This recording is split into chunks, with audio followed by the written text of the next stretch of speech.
America first. Trump's America first. Biden and Kamala are America last. And the numbers show it. Don't act like I'm sitting here like some right-wing maniac. Okay? Look at the stats. You're showing you're a right-wing maniac. You sound like a right-wing maniac. You don't even notice it. We're about to have a look at a heated debate, a passionate debate involving Vincent Oshana, Vinny from the PBD Podcast over at Valuetainment with Patrick Bed, David, and crew, and this lady. And you might not know, but this lady is a feminist, and she's pretty much wrong in everything I've ever heard her speak. She thinks she's important, and I decided the other day in a video that she will forevermore be known as this lady on the channel. So I know this one's a good one. I love how Vinny is passionate, how he's so America first, and that's what we're about here on this channel. That's what I'm about here on this channel. And so let's go ahead and just get right into it. Tim Paul, welcome to Uncensored. Finally get you on. Been wanting to have you on for a long time. You're doing great guns yourself. Just your overview is where we are with 20 days to go here, because it looks like this is an absolute knife-edge race. I would say that it seems Trump's winning the argument. I know there's a big divide between men and women. And it's funny because we've seen this bubbling up over the past several years with many culture war issues. If you look at the aggregate polling right now, particularly in battleground states, at this time in 2020, Joe Biden was up 9 points. So we are seeing that Kamala is ahead nationally in aggregate. Trump seems to have an edge. Whether he wins the popular vote, I don't know. But I think when it comes to the issue of men and women that you were just bringing up, women may hold their nose and vote for Donald Trump. And I think this is actually more of a left-leaning opinion, which for some reason I got a lot of flack for. But I think there are a lot of men who will not vote for a woman no matter what. And I think Kamala does have, you know, there's obvious issues of professionalism, but I do think sexism will play a role in her not being able to win over men in this election. Yeah, I mean, Vajra, my thing about Kamala Harris is that when I watch her, and I know your views on Trump, and I don't disagree with some of them, and we all know our views of Trump, frankly. He is what he is. Kamala Harris obviously is a bit more of a new proposition, because when you're VP, you're kind of hiding behind the president. And we've only really seen the full Kamala, I would say, in the last 2 months. And the more we see of her, with the exception of a very competent debate performance, the more I see in interviews, the more unsubstantial she seems. And I think that is her problem, is that people think she talks in a kind of word salady way, and that Trump, for all his, nonsense sometimes, at least has a quite clear messaging marketing process, which he just rams home the same things again and again and again, and they do resonate with people. How concerned are you that with just 3 weeks to go, that Kamala has that issue of she was probably a pretty left-wing progressive, she's barreled her way back to the centre as fast as she can, but people aren't really buying it? I don't think she's part of the misogyny. Sorry, Tim, that was for Wajah. Sorry, go ahead. I think that's part of the misogyny that Tim was talking about, that when you look at a career professional like Kamala Harris, who was a district attorney, who was an attorney general, who was a senator, who was a vice president, and who's now running for president, who has come out with record rallies, a record amount of enthusiasm, and who right now is leading in the polls. You compare her to Donald Trump, who just yesterday, literally, and I'm using the word literally as it's meant to be used, at his rally, instead of answering questions for 39 minutes, I've never seen this before in my life, I'm 43 years old, just sat there swaying and dancing, right? He literally canceled a CNBC interview just today, about an hour ago. He refuses to release his medical records. He canceled the 60 Minutes interview. He refuses to do another debate. Meanwhile, Kamala Harris says, okay, I'm going to go to Call Her Daddy. I'm going to go to New Media. I'm going to go do 60 Minutes. I'm going to do Howard Stern. I'm going to go to Stephen Colbert. I'll do another debate. He doesn't want to do a debate. I'll do a town hall. I'll even go to Joe Rogan. This is called a campaign that is run by professionals. This is a professional politician, a professional public servant who actually knows what she's doing. Now, the raise... That guy just lied multiple times, and just the one thing that I want to set the record straight on, because he is trying to use something against Donald Trump, where he said Donald Trump sat there and swayed to music for 30 minutes or whatever it is, 39 minutes to be specific, I think is what he said. There was somebody in the crowd that was having a medical emergency, and rather than Donald Trump just speak over and act like it wasn't going on, he paused. He allowed the emergency, team to, the paramedics and things like that, the doctors, whoever was there, to take care of the person. And then once that person was taken care of, then he resumed. I can't believe people would actually try to use that against Donald Trump. That just goes to show how dirty, lying, and nasty these Democratic voters, these Democratic pundits, I should say, not the voters, some of the voters, but they're really just fooled. They're being fooled. They're falling for the trap. But that's how nasty these Democratic pundits and the Democratic Party is. They use anything and everything to try to make Donald Trump look bad and to try to make themselves look better. And I mean, even Kamala Harris, Piers Morgan just mentioned that she's trying to move to the center and nobody is really buying it. Well, that's because for years, she's came out there and made statements publicly that we can go and watch the videos of right now that are exact opposite of what she's claiming to believe at this specific moment. So yeah, people aren't buying it because they know Kamala Harris's true stance. They don't like the wishy-washiness, and they just can't get with it. They can't support it. They don't know if what she's saying now is true or what she said then is true. So rather than support her, they're just either going to opt out of the election and not vote, or they're going to go and vote for Donald Trump, which they should vote for Donald Trump, honestly. Razor's edge, like we all discussed, is because it is going to be a close race thanks to the electoral college, the battleground states. She is going to win the popular vote. I believe she will win the presidency. This reminds me more of 2012, where the polls were very similar, and a lot of people thought, Obama's not going to pull through. I think she will. I think she's doing a really smart thing right now by going on Rogan, all these other outlets, trying to win over the argument. And I agree with Tim. I never thought I would say this. I agree with Tim that we do have a misogyny problem and a racism problem in America, which is why some people, some young men who realize Donald Trump has only a concept of a plan and no plan, might not vote for Kamala Harris. But I do believe she has the enthusiasm and she will get it done. All right, Vinny, a response to that. Here we go. I mean, first and foremost, anything that's negative about Trump, I always refer back, Piers, as you know. We've already had the 4 years of Donald Trump. I don't know what this guy's talking about. It sounds like you're getting paid by the Democratic Party. We've already had 4 years of Trump, and we were winning, okay? Look at this past 4 years. You please tell me, when you talked about her career as a, in San Francisco and everything, what did she accomplish when she was there? 146 laws that she tried to get behind, none of them were passed, okay? She has an abysmal record. If anything that we've seen in this past 4 years, you think that, what's Kamala going to do different? I'm just curious. What do you think Kamala's going to do? I don't care about the enthusiasm. I don't care about the men for Kamala. Sure. Please tell me name one policy that she's going to do that's going to save America from this past 4 years that she's been involved in. I'm very curious. Very curious. Sure, you don't have anything. There's nothing. Wait, ready for this? Can you let me speak? Before you go, is it the border? Hang on. Yeah, is it the economy? You asked the question, let him answer. Vajra. Yeah, I'm very curious. All right, here we go. Unlike Donald Trump, she's not going to unleash the military on U.S. citizens. You promised to do that on the weekend. Unlike Donald Trump, she's actually support Obamacare and strengthen it, not destroy it. Unlike Trump and Republicans, she's going to actually fund Social Security. That's not a policy. Yes, it is. She's going to fund Social Security and she's going to fund Medicare. Donald Trump and Republicans said they want to destroy it. She's going to reinstate Roe v. Wade. She's going to try to actually make that into law, unlike Donald Trump and Republicans who overturned it, and which is why they're going to lose the election, because they attacked women, women's rights. They're going to go after contraceptive and IVF. There you go, genius. Vinny?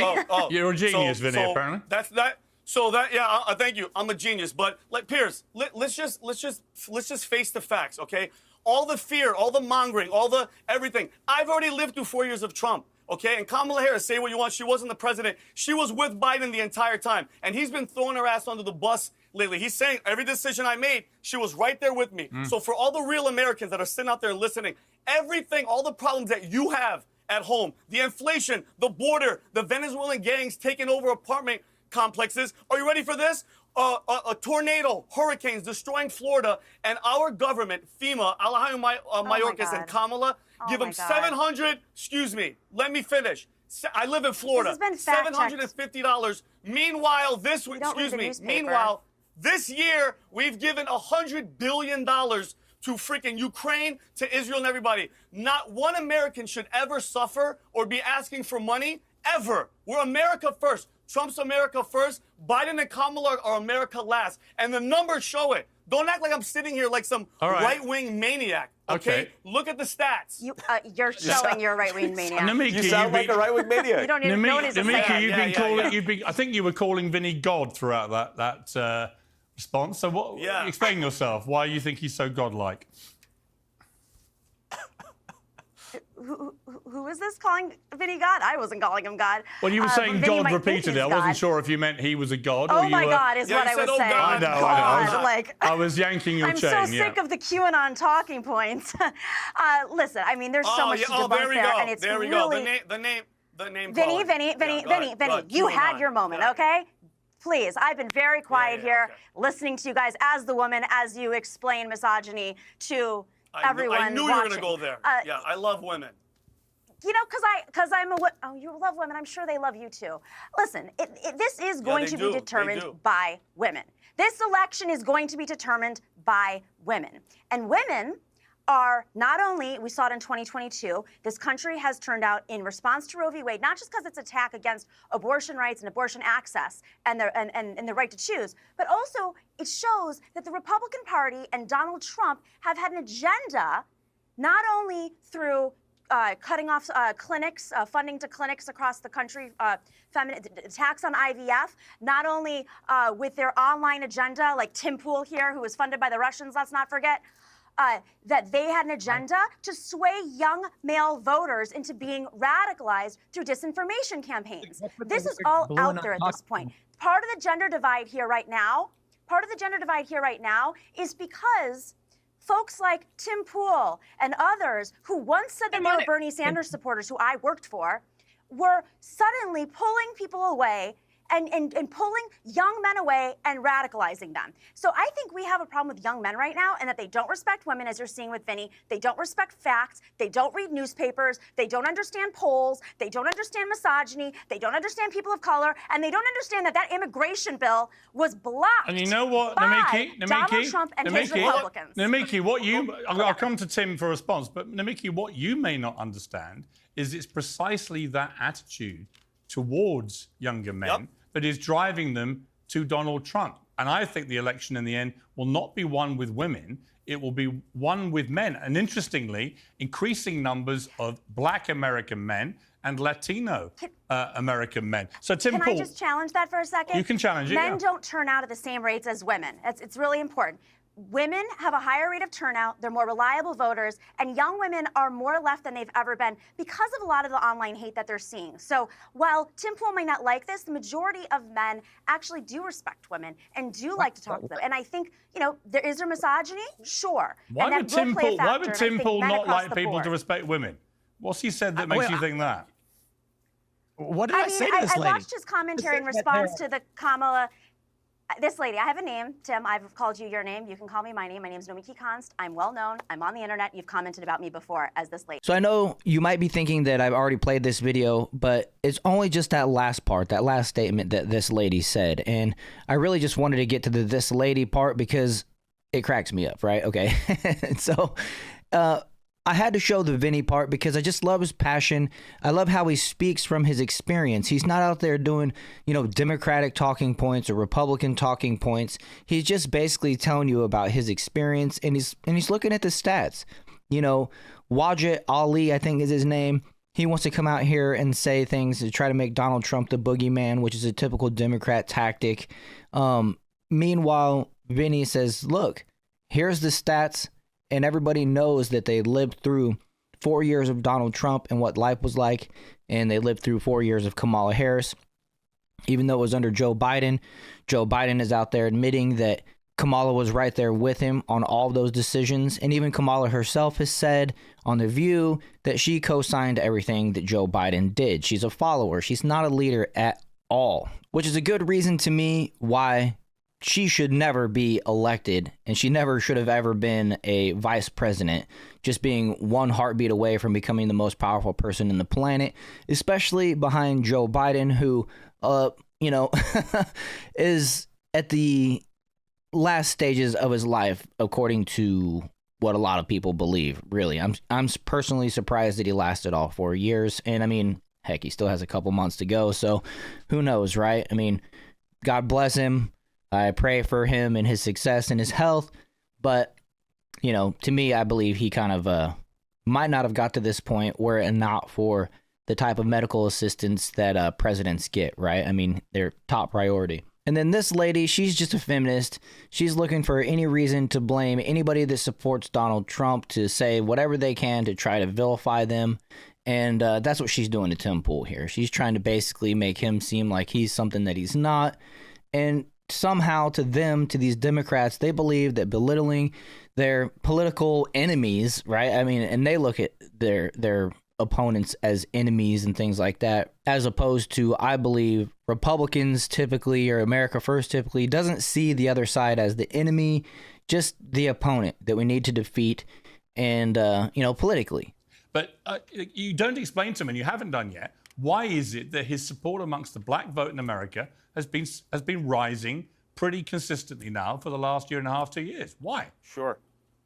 I will say two things. Number one, wait till the election results. I will not be surprised if it comes back to 88-12, 85-15, Kamala Trump. Number two, there is misogyny. And there is a misogyny that exists within black communities as well, which is why Obama and others, and some black men didn't like the way he said it, but they're saying, hey, listen, support this candidate.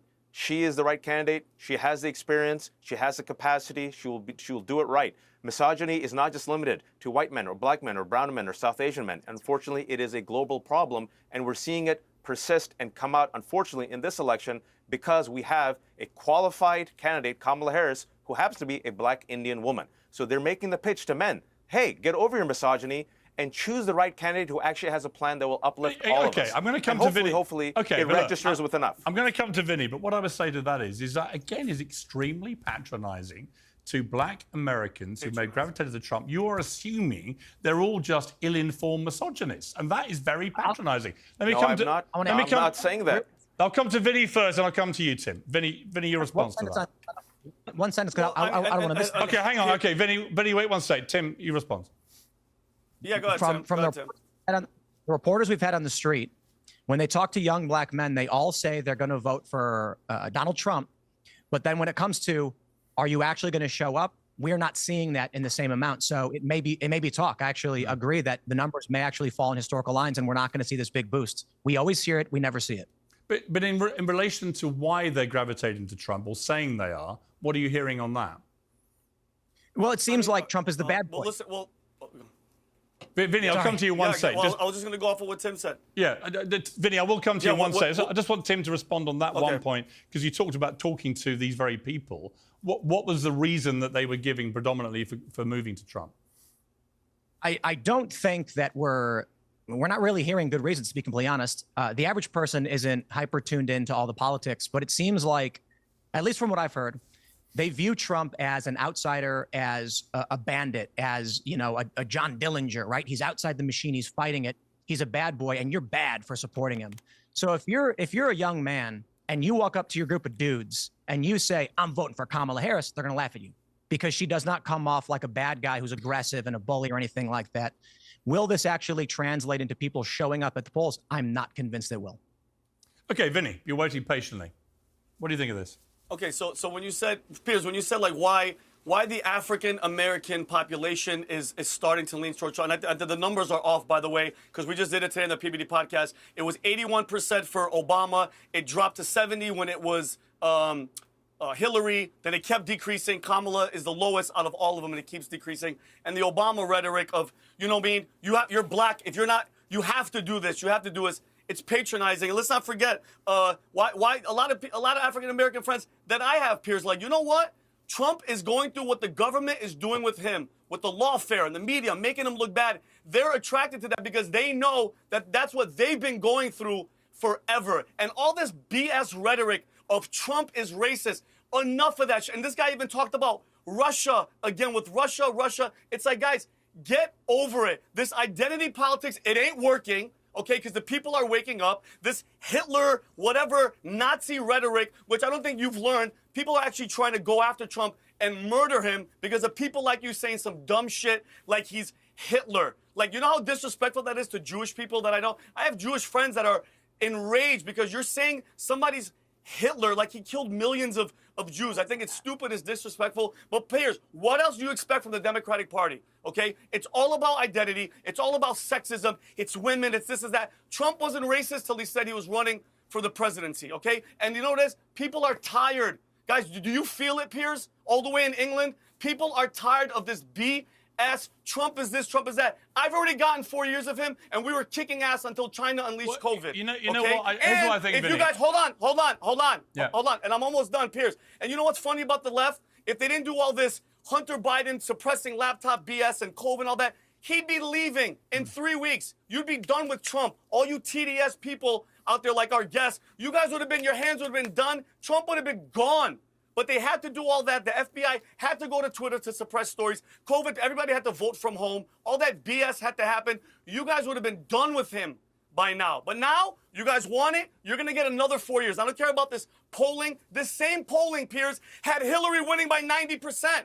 You guys, it's going to be a shocker What for are you you guys. talking And you're going to have about? another This 4 is more the years polling. of TDS. All right, Namiki. TDS, the polling. What do you mean? The polling for Hillary was Hang on, winning. Vinny. Let me get to Namiki. Here's what I would say. I just love Vinny's passion. I love his America First attitude, and I love that he uses his experience, the 4 years under Trump that was much better for every single American versus the last 4 years under Biden and Kamala, where they're one and the same. Kamala is only recently trying to separate herself from Joe Biden, and she's basically trying to, change her stance on a bunch of things that she was saying on camera. We have videos of her saying one thing 3, 4, 5 years ago, and then now she's saying the opposite. And so she's losing support.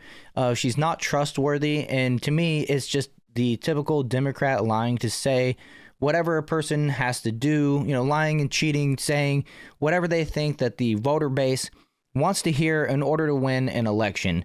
It's completely unprincipled, no morals, no respect for the American voter, for the American citizen.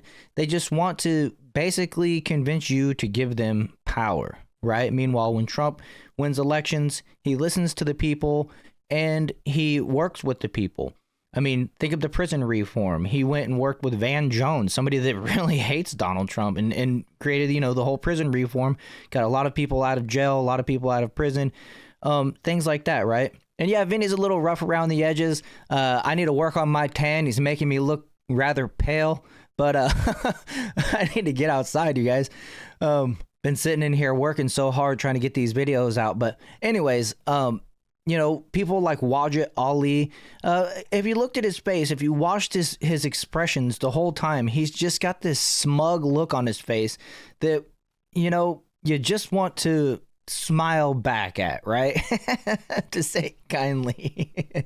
I don't know, right? It's the same thing from these woke Democratic pundits every single time. Trump is the boogeyman, and they don't trust their experience. They say, don't believe your own lying eyes. Don't believe your history. Pay no attention to the cost of groceries, gas, how much money you had in your savings and bank account, and what your paychecks were looking like during the 4 years of Trump. And just listen to the words that I'm telling you, and then they try to move on from there. And it's really disgusting. Even Barack Obama belittling, all men, black men, saying that if you can't vote for a woman, you're a misogynist. That's not the definition of misogyny, in my opinion. And you're not a misogynist if you just don't want to vote for Kamala because she's a woman. The fact is, the president of the United States is the most powerful person in the world. And that person needs to demand respect, command respect, and fear out of our enemies, our country's enemies, and our country's allies. Otherwise, they walk all over us. The American taxpayers are already the world's piggy bank, in my opinion. We fund so many things outside of our country while we have so many problems going on within our country. We have so many people like the homeless veterans, people that, just elderly, Social Security is falling apart, people that are within our own country that contributed their entire lives to this country, whether it be paying their taxes or physically serving in war, military, that type of stuff, emergency services, even just, anything, right? Even just picking up the parks or keeping the schools clean or just whatever it is, teaching the students, all these people that contributed to the betterment of America and Americans that are now suffering the consequences of a failing government that doesn't prioritize the American people. And that is a representation of what the Democratic Party wants to do in the future. And so it's time we start getting better people into leadership positions, and it starts this election. Make sure you're registered. Make sure you vote early. Make sure you vote for Donald Trump. Vote for Republicans down tickets so Donald Trump won't be handcuffed by Congress or the House or any of that stuff. And with that, I think I'll wrap up. Make sure you hit that like button. If you're America First, you're in the right place. So subscribe to the channel, please. It really helps me out. Share this video. Come visit me Saturday and we'll have a conversation. Saturdays, every Saturday at 8 p.m. We go live with my co-host, Atlas Thug. He's got his own channel. You can go check him out as well. And other than that, I'll see you guys in the next one.